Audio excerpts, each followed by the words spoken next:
So hello and welcome to me our channel. तो दोस्तों आज की वीडियो में हम बात करने वाले हैं मल्टी एसेट फंड्स के बारे में। तो दोस्तों मल्टी एसेट फंड्स क्या होते हैं और ये किस तरह के इन्वेस्टर्स के लिए सूटेबल होते हैं और ये कितना रिटर्न जनरेट करने की पॉसिबिलिटीज रखते हैं, इन फंड्स का रिस्क एपेटाइट किस तरह का होता है। तो दोस्तों इन सभी सवाल का जवाब आपको इस वीडियो में मिलने वाला है। साथ ही साथ हम टॉप 3 जो मल्टी एसेट फंड्स हैं उनको कंपेयर भी करने वाले हैं। तो दोस्तों मेरा नाम है समीर, चलिए आज की वीडियो को शुरू करते हैं।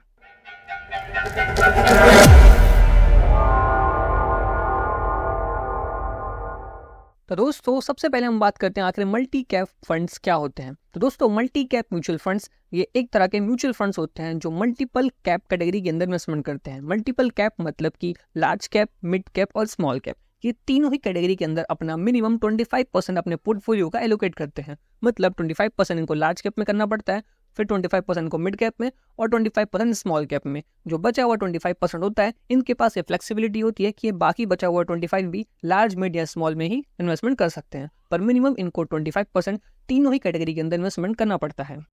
मल्टी कैप म्यूचुअल फंड्स की सबसे खास बात ये होती है कि इसमें हमारा पोर्टफोलियो का डाइवर्सिफिकेशन ऑटोमेटिकली हो जाता है, क्योंकि मल्टी कैप फंड्स को minimum 25% large cap, mid cap और स्मॉल कैप तीनों ही कैटेगरी में इन्वेस्टमेंट करना पड़ता है, जिससे इनका डाइवर्सिफिकेशन हो जाता है। लार्ज कैप में थोड़ा सेफर साइड हो जाता है, मिड कैप मतलब थोड़ा मीडियम रिस्क और स्मॉल कैप थोड़ा हाई रिस्क।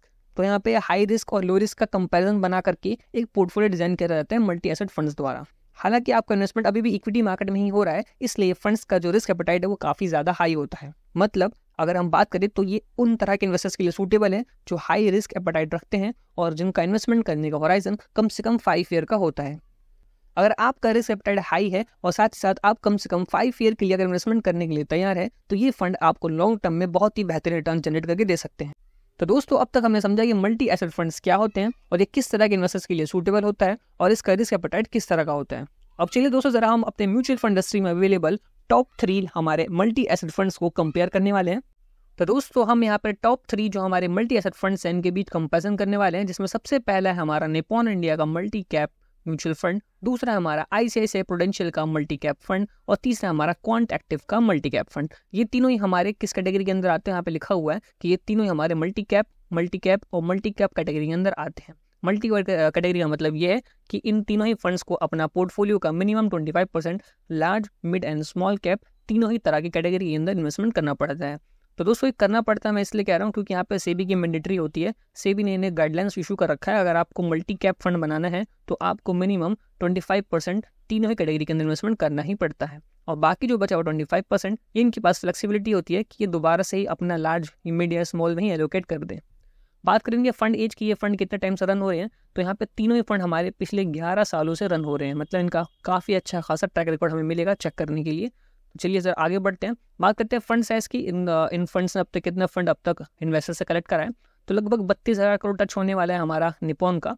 और इस शायद मल्टी एसेट फंड में मैंने चेक करा था तो सबसे ज़्यादा अगर एयूएम किसी का है, मतलब एसेट अंडर मैनेजमेंट, तो हमारा निपॉन इंडिया का है जो कि लगभग 32,000 करोड़ के आसपास है। आईसीआईसीआई की बात करें तो ये 12,000 करोड़ को इसने जस्ट क्रॉस करा है और क्वांट ने अभी 10,000 करोड़ को ही क्रॉस करा है। सिप की बात करें मिनिमम इन्वेस्टमेंट, तो मिनिमम इन्वेस्टमेंट एसआईपी के थ्रू आप 100 रुपये के साथ यहाँ पे हमारा निपॉन आईसीआईसीआई में कर सकते हैं, लेकिन आपको क्वांट में करने के लिए कम से कम 1,000 रुपीज़ चाहिए होगा। लमसम की बात करें तो यहाँ पे 100 रुपीज़ से स्टार्ट है, जबकि आईसीआईसीआई और हमारे क्वांट इन दोनों के अंदर 5,000 रिक्वायरमेंट होगी मिनिमम, तभी जाके आप लमसम कर सकते हैं। एक्सपेंस रेशो की बात करें, इनका जो फंड जो है वो जो फंड मैनेजर होते हैं जो चार्ज करते हैं फंड को रन करने के लिए एक्सपेंसेस, तो वो यहाँ पर सबसे कम हमारा एक्सपेंस दिखाई दे रहा है क्वांट का, जो कि 0.62% है।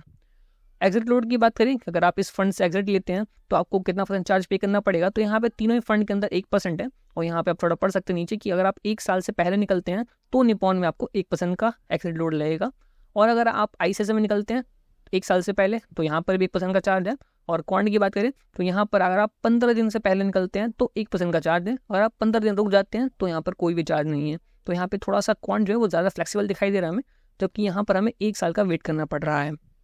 तो दोस्तों अब हम तीनों ही फंड्स के बेसिक ओवरव्यू जानने के बाद अब हम तीनों ही फंड्स के पोर्टफोलियो का एनालाइज करने वाले हैं। तो यहाँ पे सबसे पहले निपॉन इंडिया की बात करें तो निपॉन इंडिया का जो पोर्टफोलियो है इसमें लगभग 41% इन्होंने लार्ज कैप की तरफ इन्वेस्टमेंट कर रखा है, और 26% का मिड कैप में है, और 31% इनका स्मॉल कैप के अंदर है। आईसीआईसीआई की बात करें, इनका भी 42% के आसपास लगभग लार्ज में है, और मिड में इनका 21% है, 21.5, और स्मॉल इनका 14% है। इनके पास अदर्स भी हैं, यहाँ पर अदर्स 1% का है, यहाँ अदर 5%, 15% का है। अदर मतलब ये इनके पास हो सकता है कुछ जो है इन्होंने पैसे अपने कैश में भी रखे होते हैं, कैश या कैश इक्विवेलेंट के अंदर रखे होते हैं। मतलब जब भी रिडेम्पशन की रिक्वेस्ट आती है अगर हमारे इन्वेस्टर से, तो ये जो म्यूचुअल फंड जो कंपनीज होते हैं वो रिडेम्पशन की रिक्वेस्ट को फुलफिल करने के लिए ये कुछ अपना पोर्टफोलियो का टोटल जो उनका साइज होता है AUM का वो थोड़ा सा साइड बाय साइड रखते हैं, जिससे कि जब भी रिक्वेस्ट आए तो वो अपना जो पेमेंट है वो कर पाएँ। क्वांट की बात करें तो लगभग इन्होंने 27% इन्वेस्टमेंट कर रखा है लार्ज कैप में, 22% का मिड कैप में और 23% का स्मॉल कैप में। तो ये इनका पोर्टफोलियो का एलोकेशन है। तो दोस्तों अब इन तीनों ही फंड्स के हमने पोर्टफोलियो एलोकेशन देखने के बाद इनके पास्ट परफॉर्मेंस को कंपेयर करने वाले हैं। तो दोस्तों यहाँ पे सबसे पहले बात करें 1 ईयर में, यहाँ पर सबसे ज़्यादा किसने पास्ट 1 ईयर में रिटर्न जनरेट करके दिया है, तो यहाँ पर हमारा सबसे ज़्यादा दिखाई जा रहा है क्वांट ने पिछले 1 साल में 55% का रिटर्न जनरेट करके दिया है इन्वेस्टर्स को। लास्ट 3 ईयर की बात करें तो यहाँ पे लास्ट 3 ईयर में सबसे ज़्यादा हमारा यहाँ पर निपॉन दिखाई दे रहा है, जो कि लगभग 33.71% के आसपास इसने रिटर्न बना के दिया है। इसके बाद हमारा सेकंड नंबर पर क्वांट आ रहा है, जो कि 27.63 के आसपास का रिटर्न है। 5 ईयर की बात करें कि पिछले 5 सालों में सबसे ज़्यादा रिटर्न किसने बनाया है, तो हमें पिछले 5 सालों में सबसे ज़्यादा हमारा क्वांट आ रहा है, जो कि लगभग 32.98%, मतलब कि लगभग इसे 33% बोल सकते हैं। 10 ईयर की बात करें, लास्ट 10 ईयर में सबसे ज़्यादा रिटर्न किसने बनाया, तो लास्ट 10 ईयर में सबसे ज़्यादा यहाँ पर हमें क्वांट ही दिखाई दे रहा है, जो कि लगभग 22.68% के आसपास का इसने रिटर्न बनाया है। ऑल यानी कि होता है सिंस इंसेप्शन, मतलब जब से फंड शुरू हुआ है तब से अब तक किसने कितना रिटर्न बनाए हैं। तो इस मामले में भी अभी भी हमारा जो क्वांट है वो आगे दिखाई दे रहा है, जो कि लगभग 22.54% के आसपास है। तो दोस्तों यहाँ पर मोस्ट ऑफ द ईयर में देखा जाए तो हमारा जो क्वांट है वो यहाँ पर बाकी फंड्स यानी कि हमारा निपॉन और हमारा ICICI दोनों को बीट करता हुआ दिखाई दे रहा है। तो दोस्तों रिटर्न्स के और परफॉर्मेंस के मामले में यहाँ पे हमारा क्वांट तो अच्छा दिखाई दे रहा है, पर अब हम कंपेयर करने वाले इनके रिस्क रेशियोज को, जिससे हमें ये समझ में आएगा कि यहाँ पे कौन सा वाला फंड ज़्यादा रिस्कियर है। हो सकते हैं यहाँ पे जो हमारा निपॉन है जो यहाँ पे क्वांट है वो इसने मोस्ट ऑफ द ईयर में बाकी 2 फंड को बीट तो करा है, हो सकता है पर ये ज़्यादा रिस्कियर हो। तो कौन सा फंड ज़्यादा रिस्कियर है, कौन सा कम रिस्कियर है, उसको समझने के लिए हम समझते हैं इनके रिस्क रेशियोज को। तो चलिए ज़रा हम चलते हैं अब रिस्क रेशियोज की तरफ। तो जिसमें हमारा सबसे पहला रिस्क रेशियो है वो है शार्प रेशियो। तो दोस्तों जितना ज़्यादा शार्प रेशियो होता है उतना ज़्यादा फंड अच्छा माना जाता है। इसका मतलब ये है कि वो जो फंड है उसने जितना रिस्क लिया है उसके मुकाबले उसने कितना एक्स्ट्रा रिटर्न बना करके दिया है। तो यहाँ पर शार्प रेशियो के मामले में हमारा निपॉन जो है वो सबसे ज़्यादा दिखाई दे रहा है, जो कि 1.77% के आसपास का है। हम बात करें अगर सेकंड रेशियो की, जो कि हमारा अल्फा, जो जितना ज़्यादा अल्फा हो उतना ज़्यादा अच्छा माना जाता है, क्योंकि अल्फा का मतलब ये होता है कि बेंचमार्क के मुकाबले आपने कितना एक्स्ट्रा रिटर्न बनाया है। तो यहाँ पर निपॉन जो है उस मामले में भी आगे दिखाई दे रहा है। बीटा यानी कि ये होता है हमारा रिस्क, तो जितना कम बीटा उतना बेहतरीन। तो यहाँ पर कम की बात करें तो यहाँ पर ICICI का बीटा सबसे कम है, जो कि 0.85% के आसपास का है। स्टैंडर्ड डिवीजन, तो ये भी हमारा रिस्क होता है, जितना कम उतना ज़्यादा अच्छा। तो यहाँ पे सबसे कम रिस्क हमारा दिखाई दे रहा है ICICI का ही, जो कि 11.89% के आसपास का है। हम बात करें अगर इन्फॉर्मेशन रेशियो की, तो ये जितना ज़्यादा होता है उतना ज़्यादा अच्छा माना जाता है। तो यहाँ पे सबसे ज़्यादा निपॉन का ही दिखाई दे रहा है, जो कि 2.12% के आसपास का है। तो दोस्तों यहाँ पर रिस्क रेशियोज़ के मामले में हम देख सकते हैं कि सबसे कम रिस्क की बात करें फंड, तो जिसका बीटा और जिसका स्टैंडर्ड डिवीजन दोनों कम हो वो ज़्यादा अच्छा माना जाता है रिस्क के मुकाबले में, मतलब रिस्क के मामले में। तो यहाँ पे ICICI का यहाँ पे बीटा भी कम है और स्टैंडर्ड डिवीजन भी कम है, इसलिए इसका मतलब बोल सकते हैं कि जो ICICI है उसने हमारा जो पोर्टफोलियो बनाया है वो थोड़ा कम रिस्कियर बनाया है, मतलब इसका रिस्क जो है वो थोड़ा कम है। इसलिए हमने दोस्तों ये भी देखा था कि जो ICICI जो रिटर्न थे वो बाकी 2 फंड के मुकाबले कम भी थे, क्योंकि जो कम रिस्क लेता है उसकी थोड़ा रिटर्न बनाने की पॉसिबिलिटी थोड़ी कम हो जाती है। पर दोस्तों यहाँ पे देखा जाए तो यहाँ पर सबसे ज़्यादा रिस्क किसका है, तो बीटा यहाँ पे सबसे ज़्यादा हमारा क्वांट का। स्टैंडर्ड डिवीजन दिखे तो इसमें भी सबसे ज़्यादा क्वांट का। तो हमने पहले जब रिटर्न कंपेयर करा था तो हमने बोला था कि क्वांट का रिटर्न सबसे ज़्यादा दिखाई दे रहा है, उसने मोस्ट ऑफ द ईयर में हमारे बाकी 2 फंड को बीट करा था। तो ऐसा क्यों हुआ, क्योंकि यहाँ पर इसका दोनों ही रिस्क एपेटाइट बहुत ज़्यादा है, मतलब जो क्वांट है वो ज़्यादा रिस्क ले रहा है और जो ज़्यादा रिस्क लेता है वो थोड़ा ज़्यादा रिटर्न बनाने की पॉसिबिलिटीज़ रखता है। तो यहाँ पे 200 बेसिक इकोनॉमिक्स का यहाँ पे रूल फॉलो हो रहा है कि higher the risk higher the return and lower the risk lower the return. जो ज़्यादा रिस्क ले रहा है वो ज़्यादा रिटर्न बना रहा है, जो कम ले रहा है वो कम बना रहा है। यहाँ पे निपॉन देखे तो ये बीच की कैटेगरी में आ रहा है। इसका जो रिस्क है वो ICICI के मुकाबले थोड़ा सा ज़्यादा है, पर क्वांट के मुकाबले कम है।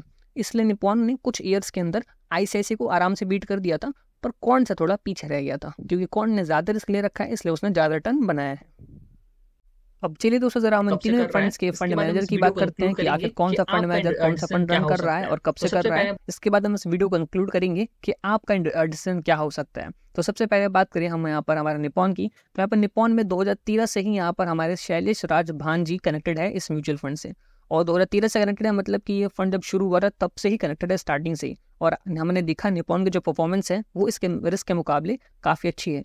इसका मतलब हम बोल सकते हैं जो इतने टाइम से जो फंड मैनेजर से कनेक्टेड हो रखे हैं और कंटिन्यूसली इतना अच्छा परफॉर्मेंस देते हुए आ रहे हैं, तो यहाँ पे हम लोग बोल सकते हैं कि शायद आगे आने वाले ईयर्स के अंदर भी इनकी परफॉर्मेंस इस तरह का ही कंटिन्यू रहे।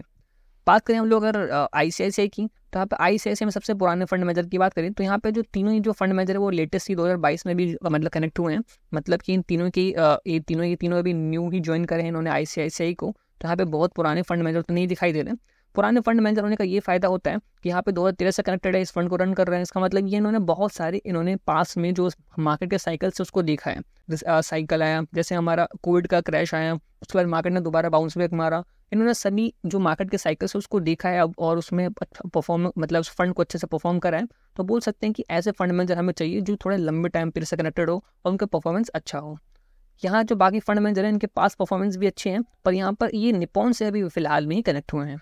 हम बात करें अगर क्वांट की, तो यहाँ पर क्वांट में सबसे पुराने हमारे 2019 से कनेक्ट हुए हैं जो कि संजीव शर्मा जी हैं। तो यहाँ पर क्वांट में भी ज़्यादा पुराने नहीं दिखाई दे रहे। तो दोस्तों लास्ट में बस वीडियो को कंक्लूड करूँ तो मैं आपको ये बोल सकता हूँ, अगर आप हाई रिस्कियर अगर इन्वेस्टर है तो हो सकता है आपको क्वांट ज़्यादा पसंद आ रहा हो क्योंकि ये ज़्यादा रिस्क लेके चल रहा है। और अगर आप थोड़ा सा मिडल में आ रहे हैं, मतलब ज़्यादा रिस्क नहीं चाहिए, मीडियम रिस्क और उसके साथ में आपको रिटर्न भी अच्छा खासा मिल जाए, तो यहाँ पे दोस्तों मीडियम बोल रहा हूँ तो मीडियम मतलब यहाँ पे क्वांट के मुकाबले कम है। असल में तो यहाँ पर हमारा मल्टी एसेट फंड जो होते हैं वो वेरी हाई रिस्क कैटेगरी के अंदर ही आते हैं। तो इस मामले में हमारा निपॉन जो है वो बीच में आ रहा है। निपॉन ने भी अच्छे परफॉर्मेंस दी है रिस्क के मुकाबले में। तो यहाँ पर और ICICI का हमारा सबसे कम रिस्क था, इसलिए इसका जो परफॉर्मेंस थी वो बाकी दो के मुकाबले थोड़ी कम थी। पर हालांकि ये फंड जो है सब ने अपने बेंचमार्क को बीट करा है मोस्ट ऑफ द ईयर्स के अंदर। तो दोस्तों आप अपने रिस्क एपेटाइट के अनुसार ही यहाँ पर अपना डिसीजन ले सकते हैं। तो दोस्तों फाइनल डिसीजन आप कहिए कि आप किस फंड में इन्वेस्टमेंट करना चाहते हैं और किस में नहीं करना चाहते हैं। तो दोस्तों इस वीडियो में इतना ही, मिलते हैं नेक्स्ट वीडियो में। जय हिंद।